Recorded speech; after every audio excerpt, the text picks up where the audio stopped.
kepleset dan bangun kembali. Kesuksesan mendatangi mereka yang tidak takut gagal. Usai IPHO di Bali, kami terus bekerja dengan sukses.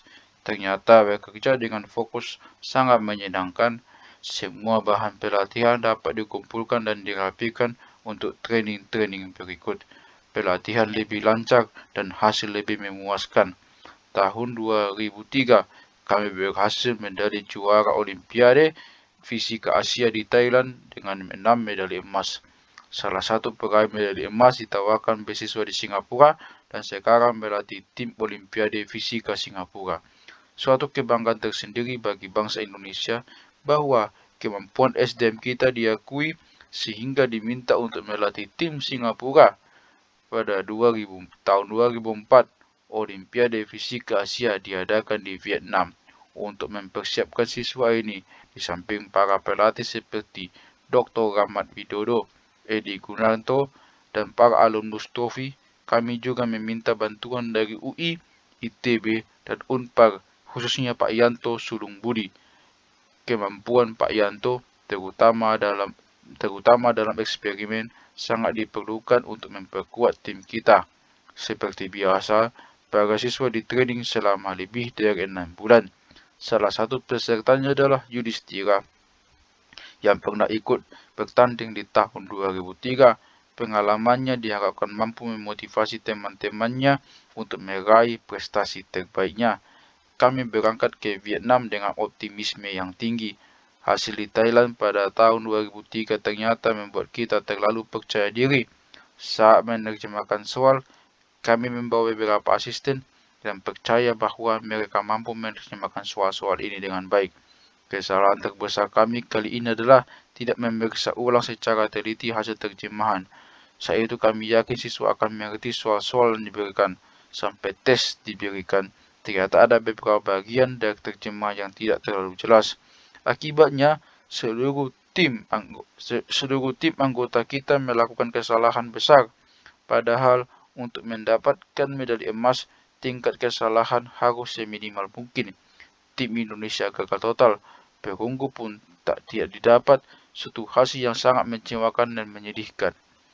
Tim kembali ke Indonesia tanpa hasil. Beberapa anggota tim menangis.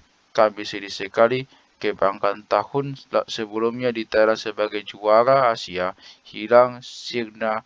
Kami merasa tidak berguna. Kami benar-benar malu. Malu kepada diri sendiri. Malu kepada Depdiknas. Malu karena tidak bisa mengangkat nama negara kita. Perasaan malu dan sedih ini berkecamuk sepanjang perjalanan pulang ke Indonesia. Di saat sedih itu, tiba-tiba kami diingatkan bahwa kita telah menargetkan setiap tahun mendapat emas dan tahun 2006 menjadi juara dunia Olimpiade Fisika Internasional. Mestakung terjadi. Semangat kembali berkobar. Kami menghimbau anggota tim dan sepakat untuk bangkit di Olimpiade Fisika Internasional 34 di Korea yang akan berlangsung 2 bulan lagi. Setibanya di Karawaci, anggota tim belajar di kantor saya di Lipo Karawaci. Kami menganalisis kekurangan-kekurangan atau bagian-bagian yang terlewat dari pelatihan sebelumnya. Kami mencoba menutupinya.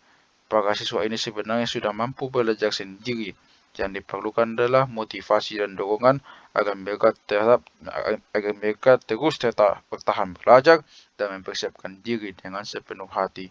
Pengalaman pahit di Vietnam benar-benar menjadi pelajaran di Korea. Oleh sebab itu, proses penerjemahan soal di Korea kami lakukan dengan sangat teliti dan hati-hati. Kami mengajak alumni TOFI 1997 Hendra untuk menjadi observer dan ikut memeriksa hasil terjemahan. Hendra juga kami minta untuk melakukan simulasi dengan mengerjakan soal-soal yang sudah diterjemahkan itu. Simulasi ini penting sekali untuk mengetahui apakah ada bagian yang hilang dalam terjemahan itu. Hasilnya, kita bisa bernafas lega lagi. Indonesia meraih medali emas atas nama Yudhistira Pirgus dari SMA Saverius Palembang. Sekarang Yudhistira, walaupun berkesempatan kuliah di luar negeri, justru lebih memilih kuliah jurusan fisika ITB dulu sambil membantu melatih tim TOFI. Saat Olimpiade Fisika Asia di Riau tahun 2005, Indonesia meraih 4 medali emas, lalu di Olimpiade Fisika Internasional di Salamanca, kita mendapatkan 2 medali emas. Dalam TOFI 2005 ini, ada satu siswa yang sangat cerdas, rajin, dan motivasinya tinggi, Andika Putra. Ketika di Salamanca, dia hampir meraih juara dunia dengan meraih 48,3 poin dari maksimum 50 poin. Saat itu, dia masih kelas 2 SMA. Kami pun berharap Andika mampu menjadikan Indonesia juara dunia Olimpiade Fisika Internasional 2006 di Singapura. Pengalaman 2004 sampai 2005 memberikan suatu pelajaran yang sangat berharga pada kami. Saat terpleset, bangunlah. Jangan menyerah, jangan biarkan diri kita tergeletak. Seorang peraih Nobel Fisika, Masatoshi Koshiba, bercerita bahwa ketika dia masih SMA, nilai fisikanya sangat jelek sehingga gurunya menertawakan niatnya untuk memasuki jurusan fisika. Saat pertama kali Koshiba mendaftar di Tokyo University, dia tidak diterima. Apakah dia menyerah? Tidak. Koshiba mencoba lagi. Kali ini usahanya yang pantang menyerah membuahkan hasil. Koshiba mulai mempelajari fisika di Tokyo University. Lewat perjuangan panjang, dia berhasil lulus tapi dengan nilai terendah. Kemudian Koshiba mendaftarkan diri ke University of Rochester, Amerika Serikat dengan berbekal surat rekomendasi dari dosennya di Tokyo University yang secara jujur menyatakan, "His results are not good, but he is not that stupid." Nilainya memang tidak baik, tapi dia tidak sebodoh itu. Dia diterima di University of Rochester. Lagi-lagi, sikap pantang menyerahnya membawa dirinya mendapatkan gelar PhD pada tahun 1955. Tahun 1958, Koshiba kembali ke Tokyo University untuk bekerja di sana hingga 31 Maret 1987 sebelum akhirnya pindah ke Tokai University dan pensiun di tahun 1997. Koshiba yang sewaktu lulus dari Tokyo University mendapatkan nilai terendah akhirnya menjadi profesor fisika di tempat yang sama.